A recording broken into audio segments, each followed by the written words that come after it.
নমস্কার। আজকে 5 তারিখ মে আর শিক্ষক দিবস আছে, তার সঙ্গে আর এক মহান কবি নবী সাহেবের জন্মদিনও আছে। দুজনকেই আমি প্রণাম জানাই। আর আজকে আমি শিক্ষক দিবসেও আমি আমার বাংলা নিয়ে দু একটা কথা না বললে হবে না। আমাদের বাংলাতে আজকেও একটা ধর্ষণের ঘটনা ঘটেছে এবং যারা দুজন ধর্ষণ করেছে তারা আবার ধর্ষণকারীর মাকে মেরে ফেলার হুমকি দিচ্ছেন।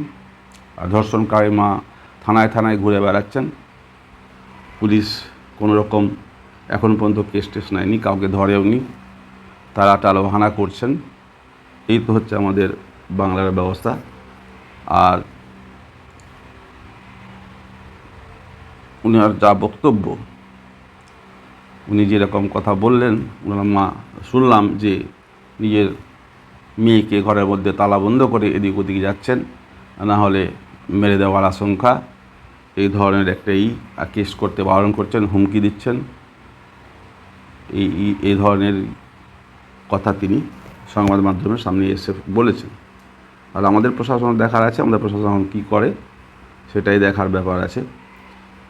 আর একটি খবর আমরা যেটা জানতে পারলাম যে আমাদের বিভাগের যে বিখ্যাত অস্ত্র ব্যবসায়ী তিন ভাইকেই নাকি পুলিশ অ্যারেস্ট করেছে। তার দোকান থেকে 2 নম্বরীভাবে অস্ত্র সব বা গোলা বারুদ এসব বিক্রি হয়েছে, এসব ধরা পড়েছে, যার জন্য তাকেও অ্যারেস্ট করেছেন।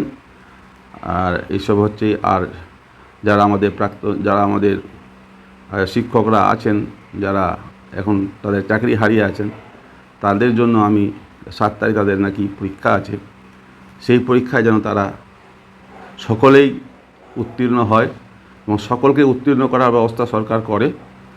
আমি এটাই চাইবো যেন তাদের পুনরায় সকলের চাকরি ফিরিয়ে পায়। কারণ ইন্টারভিউ হয়তো তারা সমস্ত নম্বরের উত্তর নাও দিতে পারেন, কিন্তু সরকারের উচিত আছে প্রত্যেকটা শিক্ষককে, যারা কোনো নির্দোষ শিক্ষক, তাদেরকে পাস করিয়ে পুনরায় তাদের পুনরায় সেই পদ নিজের পথে চাকরিতে ফিরিয়ে আনা উচিত।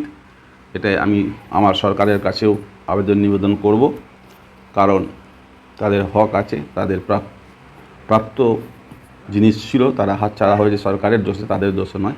তাই সরকারকে নিবেদন করে আমি আমার এটা শেষ করব। তো আপনারা আমার লাইক, শেয়ার, সাবস্ক্রাইবটা করবেন।